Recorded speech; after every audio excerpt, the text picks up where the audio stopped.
honorable dañ koy tàmbale ak xew-xew bi muy actualité muy mbirum Ousmane Sonko ginnaaw ba ñu enclenché procédure bi ba léegi ngir yëkkati malaanu kiiraayam beaucoup de choses se sont passées au niveau de l'Assemblée nationale ba ñuy samp commission ad hoc boobu commission bi nga xamante ni bokkoon ngeen ci njëlbeen waaye da ngeen mujj démissionné yow ak ki nga xamante ni moo di Cheikh Bamba Dièye est-ce que mën nga ñëwaat ci les faits lan moo waral wala lan moo leen poussé à ce que ngeen génn ci boobu la commission. Merci beaucoup. Donc, mais une belle occasion pour m'expliquer ce qui s'est passé. Gis naa bi ñu joxe suñu démission gis naa tamit beneen communiqué bu majorité bi génne pour joxe ñoom seen version des faits. Et donc ça me permet en fait d'être plus explicite ci li am. Commission ad hoc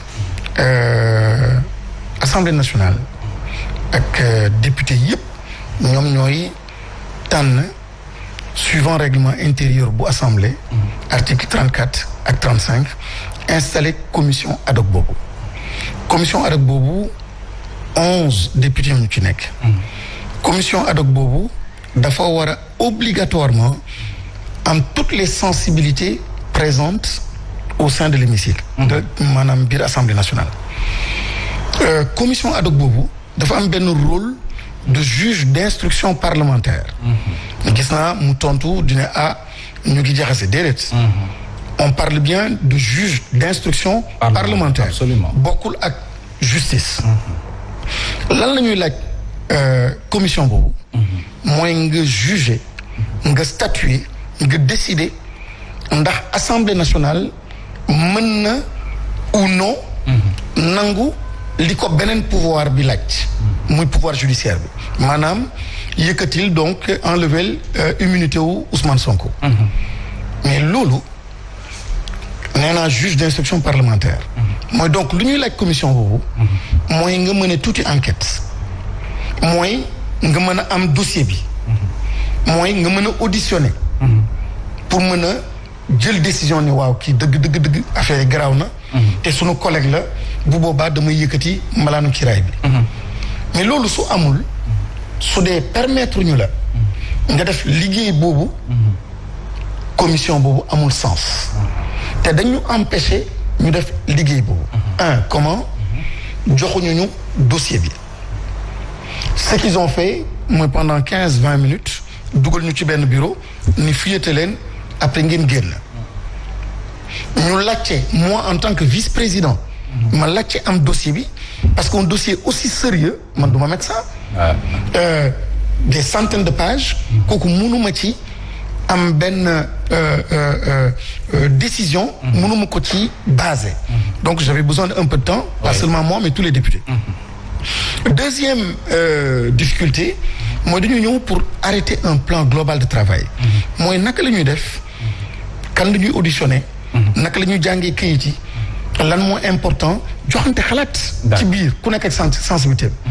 ñu bañ ni kenn rek la ñuy auditionné mooy Ousmane Sonko viser l'article 52 or l'article 52 bi suma collègue Abdou Mbow évoqué lecture bi elle est biaisée parce que l'article dit exactement Ousmane Sonko parce qu'on parle de lui doit être entendu ça c'est vrai il doit être entendu mais ça c'est une garantie une protection qu'on donne à Ousmane Sonko parce que c'est lui qui est incriminé ou c'est lui le député intéressé munoo waxtaan ci biir hémicycle bi te oo ko wante doit être entendu ne veut pas dire qu'il est le seul qui doit être entendu très bien et d'ailleurs ça n'a pas de sens si on demande ngeen décider jox leen sañ-sañ boobu Assemblée nationale mi ngi def enquête parlementaire dégg ngeen affaire 94 milliards yi bien sûr dégg ngeen affaire wu Latif Coulibaly dégg ngeen yeneen dossier donc enquête parlementaire sañ-sañu Assemblée nationale donc si on ne permet pas à cette commission là mu mën a def liggéey boobu pour mën a décider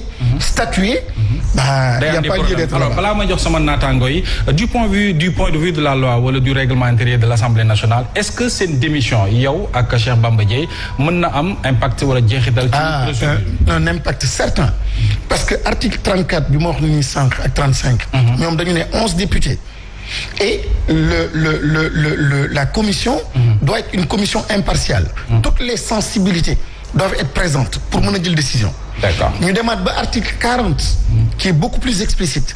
nee na s'il y a démission vous devez automatiquement remplacer les députés yoo xam ne démissionné nañu wala dàq nañ leen parce que lu nekk mënoon na fa am. ñu mën leen dàq wala ñu démissionné. donc yooyu député immédiatement da nga leen war a mën a remplacer. et pas n'importe comment pas par des députés de la majorité. da nga leen war a dem jël dans les sensibilités donc manquantes. pour ñu mën a compléter à 11. Très bien. de ce fait. s'il y a 2 ou 1 ou 3 yu fa nekkul. absolument benn décision boo xam ne jël nañ ko baaxul. j'ai entendu ñuy évoquer affaire Khalifa Sall. mais munoo nekk ci lu dul dëgg. absolument dinañ ni parce que defoon naa ko une première fois. bii encore moom mooy moom la yor. dinañ ko gën a yaatal ak yow honorable député dañuy bàyyi le temps que jox Ndeye Dimbé Ndaw moom itam mu tàbbi ci waxtaan bi ginnaaw bañ la nuyoo. ma lay fay Mouhamed di nuyu Fatou Abdou. di nuyu honorable monsieur le ministre. am na loolu dalal la fi sànq ci sa explication wax nga ni dañ leen a liiral rek li nga xam ni moo nekk ci lettre bi tey ban article moo existé buy firndeel ni yéen da ngeen war a am accès ci dossier yooyu. L'article 100 du règlement intérieur dafay wax clairement ni député bi ak maqaamam dignité parlementaire bi ainsi de suite ni l'Assemblée nationale doit l'assister dans son travail et même les services de l'État doivent l'assister dans son travail ça c'est benn affaire mais je reviens à l'article 34 et 35 quand on met en place benn commission ne la vous avez les papiers certainement pour l'examen de la levée de l'immunité parlementaire je souligne examen mooy nga xool nga saytu nga et cetera avec quoi avec këyit yi. mais si on te remet pas les papiers noo examiner. c'est impossible. ensuite c'est manquer de respect quand même à des députés pour ne dugal ci ruq bu say xoolal pendant 20 minutes. mais c'est un manque notoire de respect. même à la République. décision bu mel nii bu yëngal réew mi. wax dëgg yàlla war nga mën a jox këyit yi man je suis pas un médecin un certificat médical prélèvement vaginal dama xam lan lañ fa prélever. hormones sang sperme xaw ma. je devais avoir l'occasion ñu tegal ma kenn ma mën ko laaj. te kenn mënu la ko wax. vous ne pouvez pas vous aller plus loin te benn député du la mën a wax ban prélèvement vaginal la. donc yu mel noonu waroon nañ ko mën a laaj ensuite.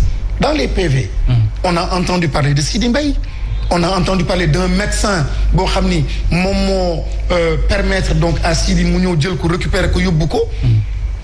Il n'a pas été auditionné. te coow am na fa am na lu lëndëm mais c'était une occasion ñu mën ko auditionner. alors est-ce que confusion dafa am ci plainte contre X parce que bu ñu sukkandikoo toujours ci majorité bi wax nañu ni lettre bi nga xam ne ministre bi envoyé na ko daf ci cité nommément Ousmane Sonko. wax nañu dëgg. mais soit comprendre ñu nga baal ma ci wax ji je le dis avec toute humilité.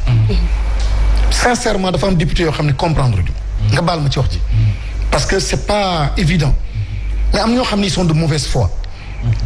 dëgg la ministre bi ak juge d'instruction bi dafa laajte un retour ni Ousmane Sonko laa bëgg ngeen yëkkati immunité parlementaire. c'est vrai. mais du foofu mooy coow li mooy lettre bu mu bind dafa ne. par réquisitoire introductif. donc kan moo yónni réquisitoire boobu le procureur. mais procureur bi moom X la def mi ngi ko yónni le 9 février réquisitoire am moom lettre bu mu yónnee le 9 février la aussi te yow yaay juge d'instruction yàgg nañu seetaan film.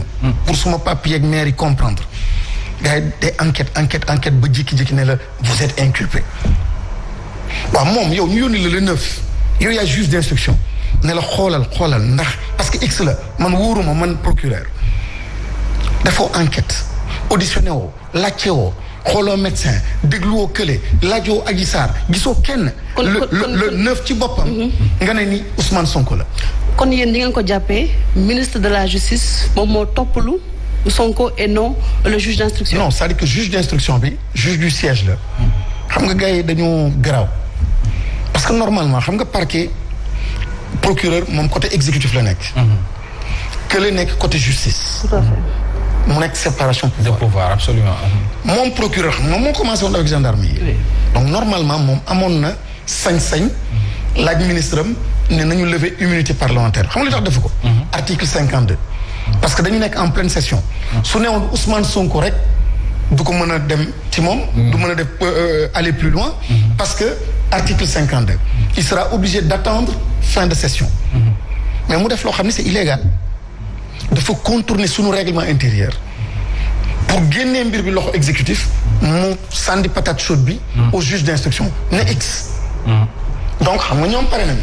juge d'instruction bi nag jël relais bi. wante fi mu daanee kooku tamit. mooy deful instruction. posé wul benn acte d'instruction. d'accord xam nga juge d'instruction moom la ñuy oowee. yenn saa yi juge d'enquête. parce que moom liggéeyam mooy enquête rek. mais